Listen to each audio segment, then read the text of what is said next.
에코프로머티 3,900억 원의 증자가 일어났습니다. 어떤 증자? 유상증자입니다. 증자 외우셔야 돼요. 여러분, 유상증자, 무상증자, 증자에 대해서는 외우셔야 됩니다. 주주배정이냐, 삼자배정이냐. 그럼 삼자배정은 누구냐면은 투자자 찾은 겁니다. 그러니까 주주들은 신경 쓸 필요가 없어요. 손해볼 내용도 없어요. 증자를 하면 대주주는 손해를 보겠죠. 왜냐면 내가 전체 우리 주식 발행수가 100개고 대주주는 50개를 가지고 있어갖고 영향력이 공고했는데 이게 한 150개가 돼버리면은 전체 주식수가 150개가 돼버리면 내가 가지고 있는 게 50%가 아닌 거잖아요. 확 줄어들잖아요. 30%대로. 그럼 내 지위가 좀 이제 공고한 게 약해질 수가 있고 공격받을 수 있으니까 증자보다는 회사채 발행이나 이런 거를 더 선호하기도 합니다. 어쨌든 간에 삼자 배정을 해갖고 투자자를 찾았어요. 그럼 신경 쓸 거 없다라는 거고요. 운영자금은 이제 전구체 원료비로 쓰일 겁니다.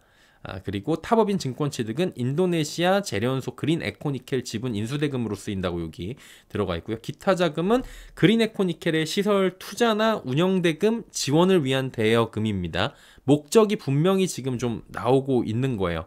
목적이 나오고 있는 게 지금 분명히 이렇게 보이실 겁니다. 그래가지고 작년에 이게 에코 프렌들리 데이나 이번 에코프로 컨퍼런스 콜에서 또 인터배터리에서 에코프로 그룹이 계속 지속적으로 강조하고 있던 게 이 에코프로의 인도네시아 법인 그린 에코니켈 관련이거든요.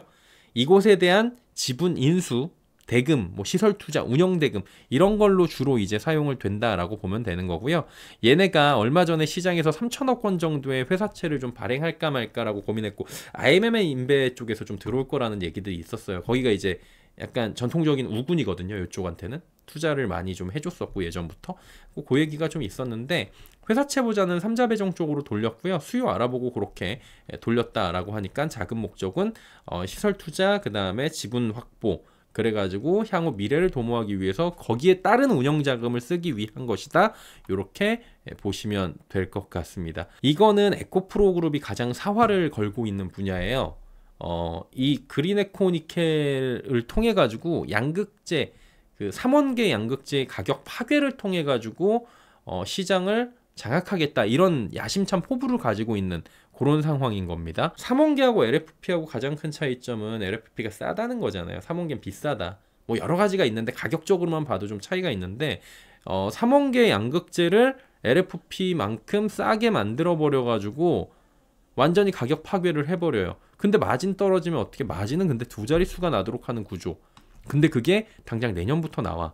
그러니까 기대치를 높일 수 있을 만한 그리고 얘네들이 지금 사활을 걸 수밖에 없는 상황이고요. 자금적인 문제 없느냐? 뭐 계속 없다고 얘기를 했었고 요번에도 그렇고 그리고 이런 삼자 배정을 통해 가지고도 투자금을 만들어 가지고 가고 있다라는 것들을 확인을 해보면 되는 거고요. 전체 증자 비율은 주식수 대비 한 6.84%입니다. 뭐 많다면 맞고 적다면 적은 건데 근데 신주 발행가액을 보셔야 돼요. 지금 주가 대비해 가지고 한 오늘도 시장이 안 좋다 보니까 한 3% 정도 떠서 시작한 다음에 결국에는 강보합권으로 마감을 했거든요. 얘네가 현 주가 대비 한 11% 정도 할증돼 있는 가격으로 지금 들어왔습니다. 뭐 메리츠도 들어왔고 뭐 IBK도 들어왔고 IMMU도 들어왔고 파이프솔루션 미래에셋증권 이런 식으로 해갖고 다양한 투자자가 이건 공시 한번 확인해 보시면 어디가 얼마큼 들어왔는지 보는데 아까 말씀드렸다시피 2종으로 들어온 애랑 3종으로 들어온 애가 있는데 2종으로 들어온 애는 여기 위를 잠깐 보여드릴게요. 3종은 한 주당 1.5%, 2종은 한 주당 0%로 들어오고 그 다음에 이게 좀 어려워요. 이거 보면은 사실은 이거 뭐 잘 모르겠어요. 이거 보면은 저도 눈깔 이거 이렇게 표현하면 안 돼. 눈깔 빠질 것 같아요. 솔직히 말하고 이거 보고 있으면 왜 이렇게 어렵게 해놓는지 모르겠어. 그래서 그냥 쉽게 좀 정리를 해드리자면은 2종은 3년 상환 기간이 3종은 그냥 5년이라고 설정을 돼 있다라고 보시면 됩니다. 그리고 투자자들 요번에 삼자 배정 들어온 투자자들은 1년 만에 자금을 회수할 수 있는 그런 옵션이 있습니다. 근데 얘네들이 발행가액이 얼마라고요? 76,000원 정도에 지금 발행이 되고 이거는 조금 변동이 있을 수도 있는데 지금은 76,000원으로 나옵니다. 그럼 뭐냐면은 1년 뒤에 내가 지금 취득 원가가 76,000원 주고 산 건데 이거보다 주가가 떠 있으면 뭐 예를 들어서 한 10만 원 가 있다. 그러면 1년 뒤에 그냥 나는 이거 일부를 한 번에 팔진 않아요, 얘네들이. 이걸 한 번에 팔진 않고 일부를 팔고 이런 식으로 우리 개인 투자자 하듯이는 안 하거든요. 주가가 만약에 떴다 그러면은 좀 팔면서 이제 물량을 정리를 하고 그러면서 3년, 5년, 2종이냐 3종이냐에 따라서 가져갈 거 가져가고 돈 또 받고 배당을 받는 거예요, 얘네들이. 그래가지고 투자자들은 원금 보장이나 리스크 프리미엄을 요구할 수가 있는 겁니다. 전환 청구 기간에 각각에 맞게 설정돼 있으니까 거기에 맞춰가지고 얘네들이 움직이면 되는 거고 전환 청구 기간이 발생일로부터 1년이 되는 날 다음 날부터니까 4월 7일인가 그랬잖아요. 그럼 내년 4월 6일부터 이걸 이제 팔 수 있게 되는 거겠죠. 그날 봤는데 한 9만 원이야. 그럼 일부 팔고 뭐 그럴 수도 있겠죠. 원하는 가격이 왔다라고 얘들이 생각을 하면. 왜냐면은 지금 얘네들이 현 가격보다 좀 높게 들어왔잖아요. 할증된 가격으로 들어왔으니까 이건 무슨 얘기냐면은 얘네들도 투자자들도 들어올 때 생각을 했다라는 거죠. 11% 정도는 올라가겠지 1년 뒤에. 최소한 그 정도는 생각을 했겠죠. 아니면 3년 5년 기다려 뭐 이런 식으로 들어왔겠죠. 아니면 뒀다가 배당 갖고 나가든지. 지금 가격보다 이 사람들이 할증해서 들어왔는데 11%나 할증된 가격보다 그 위로 올라갈 거라고 계산을 안 하고 들어왔으면 얘네들은 그냥 천사잖아요. 천사일 리가 있습니까? 투자자들이? 그럴 리가 없습니다. 무조건 이익 먹으려고 들어온 거니까 해석을 그런 식으로 하시면 될 것 같고 봉사로 들어온 건 아닐 것이다. 그리고 기업 입장에서도 이 정도 가격으로 넘기는 이유가 다 있을 것이다 라고 보시면 될 것 같아요. 그래서 이 사실은 공시 자체가 굉장히 막 복잡하잖아요. 근데 제가 지금 말씀드린 부분이 거의 다예요. 예. 근데 이게 중요한 이유가 있습니다. 중요한 이유. 토종순대님 왜 LI 하시는 거예요? 예, 뭐가 문제야? 안 읽어줬다고? 토종순대님 반갑습니다. 이 프로젝트가 중요한 이유가 있어요. 이 증자가 중요한 이유. 왜냐면 지난번 컨퍼런스 콜에서 에코프로머티에 대해서 올해 체질 개선에 가장 큰 중점을 두고 있다라고 하면서 실적 개선 전망을 얘기를 했었고요. 고객사 다변화를 얘기를 했었고 요번 컨콜에서 1분기 컨콜에서는 저희 얼마 전 컨콜에서는 작년 그 4분기 거까지 해가지고 나왔었잖아요. 거기서는 은근히 이제 머티를 많이 했었어요. 컨콜 끝나고 나서 머티가 좀 많이 올랐었잖아요. 그게 다 이런 이유가 있었거든요. 전구체 판매량 확대를 해가지고 작년에 두 곳의 외부 고객사를 확보했고 더 이제 늘려가고 있다 이런 얘기도 나왔었고 에코프로 BM 향 전구체 판매도 늘어날 것으로 보고 있고 거기다가 이제 추가적인 신규 고객사도 만들고 비즈니스 모델 혁신을 하는데 그게 이거예요. 예, 수익성 개선을 예상을 하고 있다. 그게 이제 그린 에코니켈 인수를 해가지고 여기를 통해 그 파격적으로 가격을 낮춰가지고 가겠다라는 거고요. 올해 중순까지 이제 지분 인수를 완료해가지고 이 해당 법인의 최대 주주 지위를 획득할 예정이다라는 겁니다. 그게 지금 예상대로 가고 있다라는 거고요. 이로 인해서 그린 에코니켈의 실적은 연결손익으로 반영될 예정입니다. 이건 이제 업스트림 확장을 통해서 원가 경쟁력 강화시키고 수익성 개선하고 중국을 탈한다. 그래갖고 탈중국 공급망을 확보하는 데 의의가 있다라는 겁니다. 특히 이제 뭐가 있냐면은 인도네시아 니켈 재련의 중요성이 계속 이제 강조가 될 거예요. 얘네들은 에코프로머티는 니켈 2만 톤의 생산 능력을 가진 그린 에코니켈 인수를 추진 중에 있잖아요. 지금 조금 전에 그것 때문에 증자한 거잖아요. 투자자를 모집을 해가지고 올해 안에 인수 완료되고 이제 양산 시작을 목표로 하고 있습니다. 인수의 양산이 좀 인수 후에 잘 되잖아요. 그러면은 이제 자회사로서 에코프로한테도 연결로 손익도 반영을 하게 되고 뭐 연간 매출이 얘네들이 뭐 예상이긴 한데 그린 에코니켈이 한 3, 4천억 정도의 매출이 나오고 이익은 한 1,000억 정도 달성을 할 것이다. 꽤 큰 거예요, 그거는. 예. 그래가지고 거기서 나온 것 중에 니켈의 50%도 에코프로머티로 또 공급이 돼가지고 안정적으로 공급망을 가져가게 되는 거고 그래가지고 니켈 매출에 그 그린 에코니켈의 매출의 50% 절반은 내부 거래로 상계가 된다. 그래가지고 연결 기준 영업이익은 그대로 인식될 것으로 보이긴 하는데 국제 시세 대비 일정 부분 할인된 가격으로 해갖고 전구체 가격의 사업의 원가를 개선하는데 상당히 도움이 되는 그런 내용이다라고 얘기가 나오는 것 같고요. 근데 이게 당장 그러니까 빠른 시일이긴 한데 여러분 당장 오늘 내일 이게 반영될 만한 이슈는 아니에요.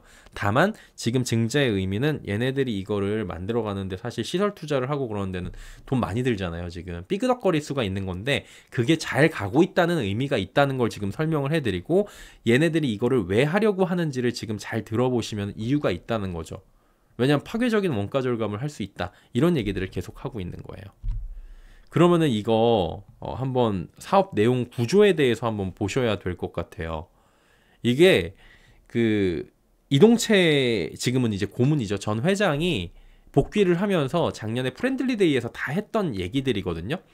삼원계 양극재 밸류체인은 이게 제가 한 얘기는 아니에요. 들은 얘기를 이제 정리를 해놓은 걸 가지고 온 건데, 삼원계 양극재 밸류체인은 크게 광산, 광물, 재련, 전구체 합성, 양극재 소성 요렇게 지금 구성이 된다고 합니다. 현재 시장 가격은 LFP가 월등히 저렴하다고 대놓고 이동철 회장이 얘기를 했어요. 근데 가격 경쟁력이 확보가 된다라면 유리할 수 있다. 이거 다 당연한 거죠. LFP보다 삼원계가 좋은 건 아는데 가격 때문에 그런 게 있잖아요, 좀. 그다음 뭐 안전성 얘기를 하고 있는데 어쨌든 간에 그러면 이제 양극재 혁신이 필요하다라는 얘기를 했어요. 그 방법으로 어떻게 한 거냐면 제시를 합니다. 그거 어떻게 할 건데 광산에서 바로 양극재로 나오는 시스템을 구축을 할 것이다. 우리는 지금까지의 시스템은 상당히 이 중간중간에 이 단계 때문에 비효율적인 시스템인데 왜 그러냐면 재련하는 사람은 재련하는 대로 헤게모니를 쥐고 있고 광산을 가지고 있는 사람은 광산대로 헤게모니를 쥐고 있고 전구체 산업은 전구체 산업대로 헤게모니가 있고 양극재 산업은 양극재 산업대로 다 구분이 돼 있다 보니까 경쟁력이 저하되고 비용은 늘어나게 되면서 거기서 이제 비용이 증가되는 구조가 되는 거죠.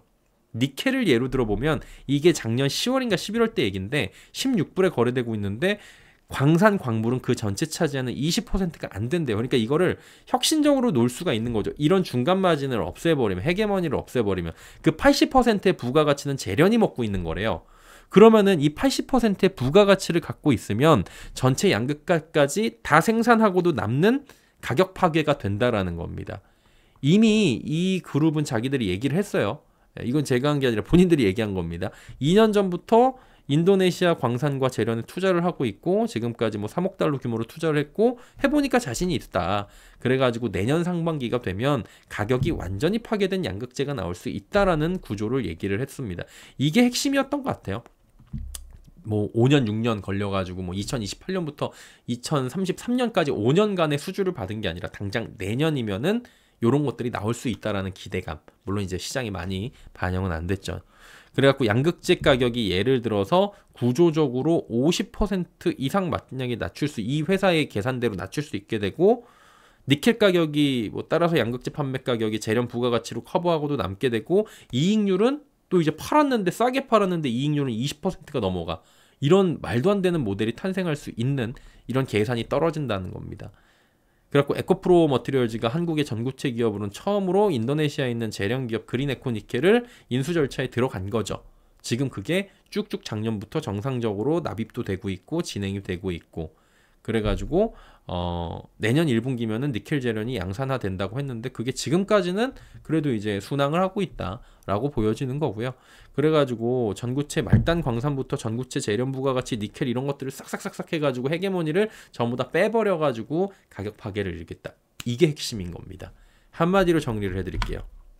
파괴적인 원가 절감 가능하죠. 양극재 가격 경쟁력이 확보가 되죠. 그러면 낮은 가격에도 이익률은 두 자릿수죠. 그럼 회사는 이득, 납품받는 셀 회사도 원가 절감을 할 수 있잖아요. 양극재 가격이 그렇게 많이 비싼데 그걸 싸게 받을 수 있다는 거잖아요. 배터리 가격을 인하시킬 수 있는 요인으로 작용하겠죠. 배터리 가격 하락에 따라서 전기차 가격이 하락할 수 있겠죠. 소비자 접근성을 확보합니다. 전 세계 40억 인구의 전기차 ESS 시장을 적극적으로 공략할 수 있다. 이런 식으로 지금 간다라는 얘기들이 나올 수가 있는 구조라는 거예요. 구조 자체를 놓고 보면. 근데 지금까지는 순항을 하고 있다. 라는 얘기들이 나오는 거고 그 다음에 지금 중요한 건 뭐냐면은 전기차가 비싸잖아요. 이게 전기차 가격이 내연기관하고 가격이 같아지면 전기차를 사지 않을 이유가 없다라는 얘기들을 지금 시장에서 많이 하지 않습니까? 거기까지 가격이 낮아지고 있는 건데 비싸서 안 사니까 사람들이 좀 싸게 파는 것도 있고 그 다음에 메탈 가격이 내려가는 것도 있고 이런 식으로 공정의 혁신, 과정의 혁신 여러 가지를 통해 갖고 아마 가격을 낮추는 작업들이 계속 들어가면서 배터리 가격은 계속 낮아질 거예요. 그렇게 되면은 이제 내연기관이랑 딱 봤는데 타보면은 사실은 되게 편안하거든요. 뭐 이제 뭐 화재나 이런 것들 자꾸 얘기하면 그거는 뭐 답이 없어요. 야 불났는데 어떻게 타? 그러면은 할 말이 없어요. 저도 저한테 그렇게 얘기하면 저도 전기차 타잖아요. 할 말이 없더라고요. 근데 또 타보면 참 좋아. 참 좋으니까 이런 경험의 그런 것들도 생길 거고요. 그래갖고 이건 시간이 좀 이제 필요한 상황인데 그런 시간들을 이제 단축시킬 수 있는 이런 기술 혁신 공정들이 나올 수 있다라는 거고요. 당장 내년부터 양극재 가격을 낮출 수 있다라는 자신감을 작년 에코 프렌들리 데이에서 아마 가지고 갔었어요. 그래갖고 뭐 재련부터 작년에 얘기했던 리사이클링 뭐 이런 거 있는데 가격 경쟁력 확보하고 이거를 통해 갖고 초격차하고 그 다음에 시장 지위 확보하고 이거를 그냥 진짜 직관적으로 정리하면 이런 얘기가 돼요. 재련 잘하고 슬림화 효율화 이렇게 하고 3원계 그래가지고 가격 경쟁력 생기고 재련에서 나오는 경쟁력까지 가져가면서 광물을 가지고 있으니까 가격 그 변동성도 상쇄해갖고 가는 건데 LFP는 어차피 여기도 하고 있잖아요. 밀도가 아마 제가 이번에 인터배터리 가서 물어보니까 중국이 나오는 밀도가 거의 비슷하게 잡았고 자신 있게 얘기하더라고요. 예, 그래가지고 LNF도 그렇고 LNF가 조금 더 밀도는 되게 자신 있게 얘기를 했었던 걸로 기억이 나고 있고요. 어쨌든 간에 시장의 리더 지위를 좀 가져가겠다라는 얘기들이 나오고 있는 거고요. 그 상황들에 대한 이행을 위해서 이제 자금이 중요한 건데 3자 배정 유상증자를 했고 지금 하나씩 진행 중이다. 3,900억 원이 그런 의미다 라고 보시면 됩니다.